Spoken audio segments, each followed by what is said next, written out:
겨울철, 추워진 날씨에 감기 환자만큼 증가하는 질환이 있습니다. 국내 중년 여성 인구의 40%가 경험한다는 요실금인데요. 자기 의지하고 상관없이 소변이 새는 거죠. 운동하려고 하고 있고 아니면 그냥 일을 하고 있는데 뭐 재채기를 해서 소변이 새거나 아니면 그냥 화장실 가는 길에 미리 새면은 본인 의지하고 상관없이 새는 그런 질환입니다.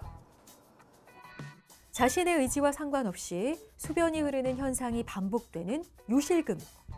무거운 걸 들거나 운동할 때, 기침이나 재채기에도 갑작스럽게 나타나는 요실금 증상 때문에 곤란을 겪거나 당황하곤 하는데요. 이를 부끄럽게 여겨 병원 방문을 꺼리고 방치하다 증상이 악화할 수 있어 주의가 필요합니다. 겨울철 더욱 심해지는 요실금. 어떻게 치료하고 관리해야 하는지 온에어 닥터스에서 알아봅니다.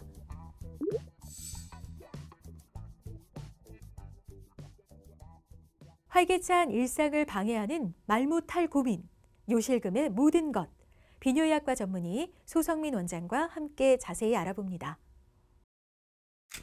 배뇨는 매일 몇 차례씩 일어나는 정상적인 생리 현상이자 기본적인 생체 활동인데요.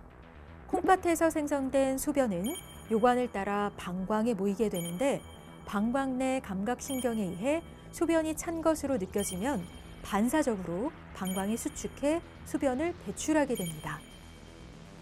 이 요도에는 열리고 닫히는 조임 근육이 있는데 소변이 저장될 때는 조여져 소변이 밖으로 흐르지 않게 하다가 배출이 필요할 때 열리게 됩니다.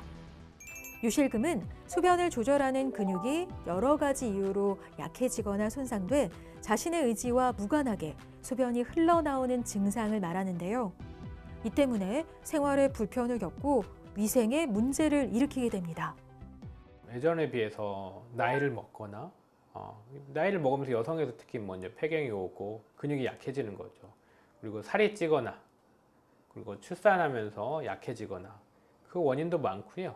남성이 같은 경우 수술하고 나서 전립선 수술했는데 이후에 소변이 새거나 등등 여러 가지가 많이 있고 원인도 다양합니다. 건강보험 심사평가원 통계에 따르면 2020년 요실금으로 병원 진료를 받은 환자는 약 12만 명이며 이 중 여성 환자가 약 11만 명으로 90%를 차지했고 나머지 10%가 남성 요실금 환자로 여성 발병률이 아주 높은 질환인데요. 나이별 여성 요실금 환자 수를 살펴보면 50대 중년이 가장 많았고 그다음 40대, 60대, 70대 순으로 이어지며 임신과 출산, 폐경과 노화 등의 과정을 겪으면서 요실금을 호소하는 여성이 늘고 있습니다. 젊은 여성에서 점점 이제 복합성 요실금이 막 증가를 해요. 그 다음에 중년 여성에서 복합성 플러스 과민성 방광이 막 증가를 해요. 그러다가 마지막에 노인성 여성에 가면은 완만하게 과민성 방광 현상이 더 늘어나는 거죠. 그러니까 왜냐면 젊은 여성에서부터는 활동이 많으니까 그렇고 중년 여성까지 그렇고 그 다음에 활동이 적어지면서 방광 예민도가 올라가니까 위병률이 그렇게 바뀌는 거긴 해요. 복압을 올리는 상황, 복압 올리는 경우는 무거운 걸 들거나 아니면 쪼그리가 앉는 일이 오래 하거나 이런 상황들이 복압을 올릴 수 있는 상황인 거죠. 그리고 이제 같은 자세로 오래 앉아 있거나 이런 경우에도 배에 압력이 올라가고 그 다음에 예민도도 올라가고 그러면은 계속 그런 골반의 압력이 올라가니까 과민성 방광이 생길 확률이 높아지는 거죠. 그럼 뭐 병원에 오신 첫 번째 이유가 어떤 거였죠? 일단은 저녁에 소변을 못 참아서 일어나서 수면의 질이 너무 떨어지고요. 그리고 화장실을 가려고 마음 먹으면 벌써 이제 마려운 느낌. 네네, 마려운 느낌이 들면서 낯선 곳에 가도 네네네. 화장실부터 찾게 되고 네네네. 불안하게 되고 네. 낮에는 몇 번 정도 보세요? 몇 시간마다? 한 두세 시간? 이제 뭐 커피나 이런 걸 좀 마실 때는 정말 1시간 간격으로 볼 때도 있고요. 네. 하루 8회 이상, 자다가 2회 이상 소변을 보거나 소변을 봐도 개운하지 않고 소변을 볼 때 통증이 있는 경우, 하복부에 항상 불쾌한 느낌이 있거나 소변을 보고 싶을 때 참지 못하는 경우, 찬물에 손을 담그거나 관계 시 소변이 나오는 등 불편한 배뇨 증상이 있다면 요실금을 의심해 봐야 합니다.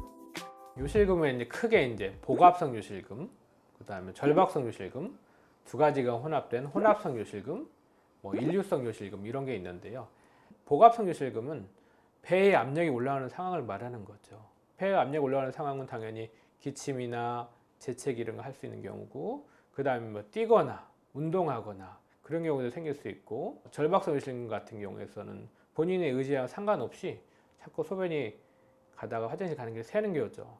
그 다음에 자주 보는 이런 것도 과민성 방광에 속하는 거지만은 그런 것들도 이런 절박성 요실금의 원인이 될 수도 있는 거죠.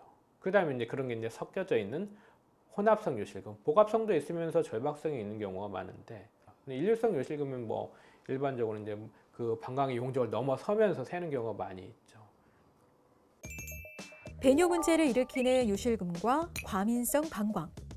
특별한 원인 없이 빈뇨, 절박뇨, 야뇨 등 갑작스런 유의를 느끼는 과민성 방광은 요실금 증상과 동시에 나타나는 등 깊은 연관이 있는데요. 혼합성 요실금과 절박성 요실금은 과민성 방광의 원인이 됩니다. 막대 불고 후 크게 불어주세요. 요실금 등 배뇨장의 원인을 판별하는 요역동 검사. 컴퓨터화된 기구로 요속과 방광, 요도 복부의 압력을 측정해 진단에 도움을 줍니다. 환자분과 이야기하면서 문진이 가장 첫 번째가 가장 우선이죠. 어느 때 나는 소변이 샌다, 뭐 할 때 샌다, 이런 게 되게 중요하죠.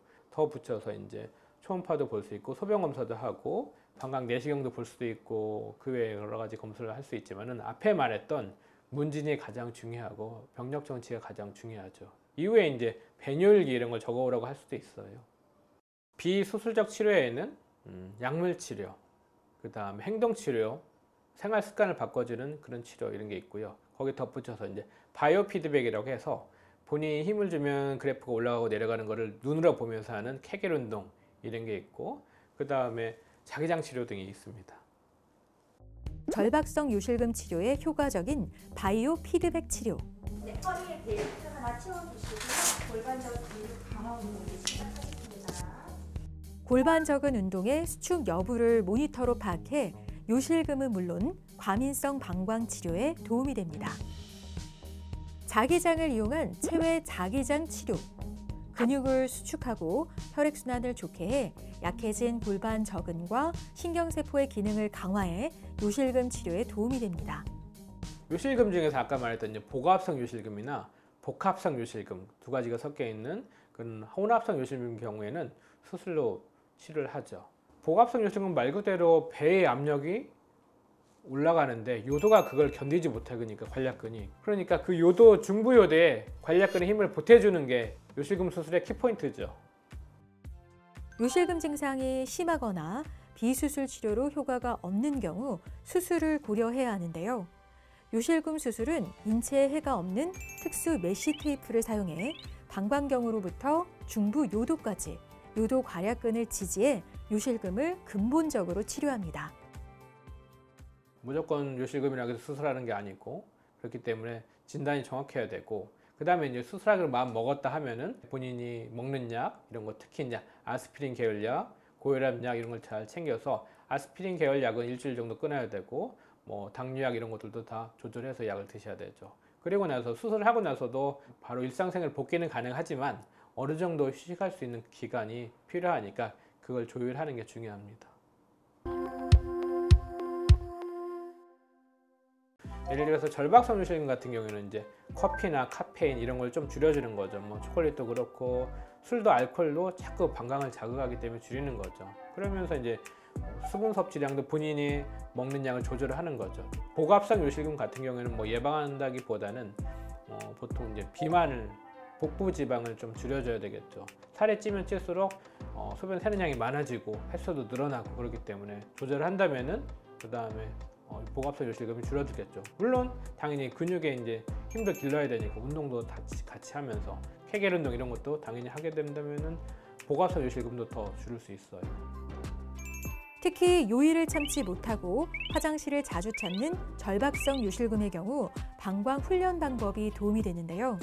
먼저 배뇨일지를 써서 자신의 배뇨 간격을 체크하고 배뇨 간격이 세는 시간이 안 된다면 15에서 30분간 소변을 참아보고 이것이 익숙해지면 시간을 점차 늘려 3, 4시간으로 배뇨 간격을 맞추는 훈련을 해보는 게 좋습니다. 또한 발꿈치 들어올리기, 고양이 자세, 엉덩이 들어올리기 등의 골반적인 강화 운동을 하루 3번, 15회씩 반복해 꾸준히 실천하면 요실금 예방과 관리에 효과적입니다. 환자분들이 수술하면 나아진 줄 알고 오시긴 해요. 물론 이제 그런 분도 많이 계시고, 그렇지만 이제 수술을 할지 아니 뭐 다른 치료를 할지 결정은 진단이 정확해야 되죠. 무조건 막 수술한다고 해서 다 좋아지는 거 아니고, 무조건 약 먹는다고 해서 다 나빠지는 거 아니고, 그렇기 때문에 환자분들이 정확하게 진단할 수 있는 병원을 찾는 게 되게 중요해요. 겨울철 악화하기 쉬운 요실금. 자신도 모르게 갑자기 소변이 흘러나오는 증상으로 몸과 마음이 위축되기 쉬운데요. 요실금은 원인과 종류가 다양하고 그에 따른 치료법이 달라지는 만큼 정확한 진단과 맞춤 치료가 중요한데요. 자신에게 맞는 요실금 치료와 적극적인 예방과 관리로 요실금의 두려움에서 벗어나 활기차고 자신 있는 생활 하시기 바랍니다.